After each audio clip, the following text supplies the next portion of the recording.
بسم الله الرحمن الرحيم الحمد لله رب العالمين اللهم صل وسلم على نبينا محمد وعلى آله وأصحابه أجمعين أما بعد.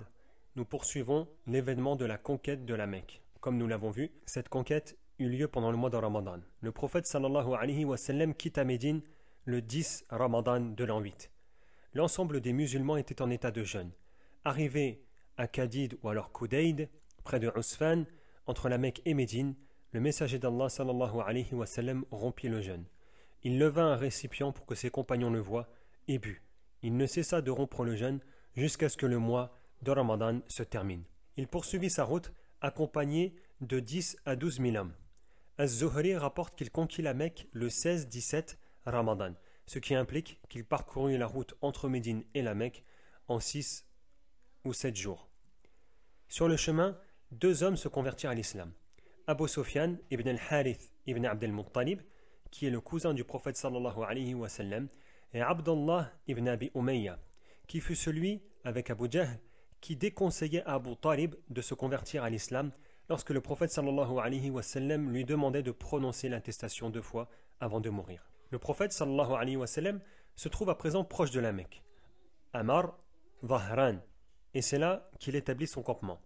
Il envoya ses compagnons chercher des fruits pour se nourrir, et Ibn Mas'ud à ce moment-là grimpa dans un arbre pour en cueillir. Lorsque les compagnons virent ses fines jambes, ils se mirent à rire. C'est alors que le prophète sallallahu alayhi wa sallam dit « Ces fines jambes vous étonnent par celui qui détient mon âme. Elles sont plus lourdes dans la balance que la montagne d'Uhud. » Allah ayant exaucé l'invocation de son serviteur, Allah Azza wa Jal cacha l'information de la venue du prophète sallallahu alayhi wa sallam.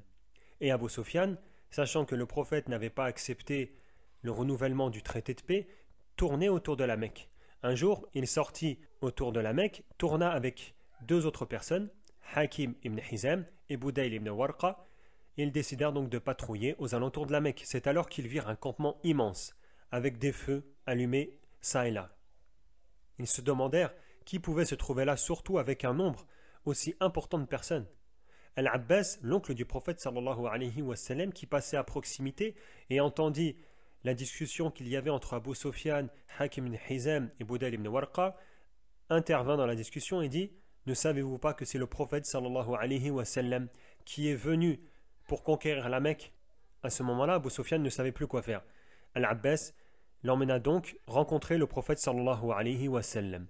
Il est dit qu'il partit avec Abu Sufyan uniquement, et dans d'autres récits, il partit avec Abu Sufyan et ses deux autres compagnons.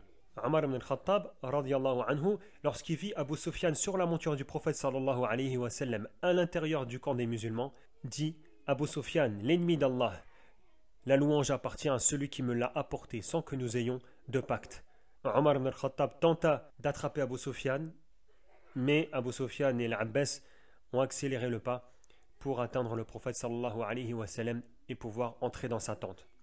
Abu Sufyan, malgré le prêche du prophète sallallahu alayhi wa sallam et son appel à l'islam, n'accepta pas le message du prophète. Le lendemain, seulement le lendemain, Abu Sufyan se convertit à l'islam. Le messager d'Allah sallallahu alayhi wa sallam rentra à la Mecque le lendemain vêtu d'un turban noir. Il pénétra dans la ville avec humilité, baissant sa tête par soumission et remerciement pour Allah pour lui avoir permis de revenir dans sa ville natale. Après avoir conquis la Mecque sans combat, il se rendit à la Kaaba et brisa l'ensemble des idoles adorées en dehors d'Allah subhanahu wa ta'ala. Et lorsqu'il les cassait, qu'il les frappait avec son bâton, il disait وَقُلْ جَاءَ الْحَقُّ وَزَهَقَ الْبَاطِلِ إِنَّ الْبَاطِلَ كَانَ زَهُوقًا.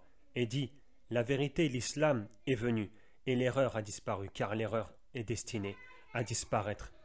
Abu Quhafa, le père d'Abu Bakr, se convertit à l'islam à ce moment-là. C'est ce jour-là que la Mecque devint musulmane. Allahumma salli wa sallim ala nabiyyina Muhammad wa ala alihi wa ashabihi ajma'in.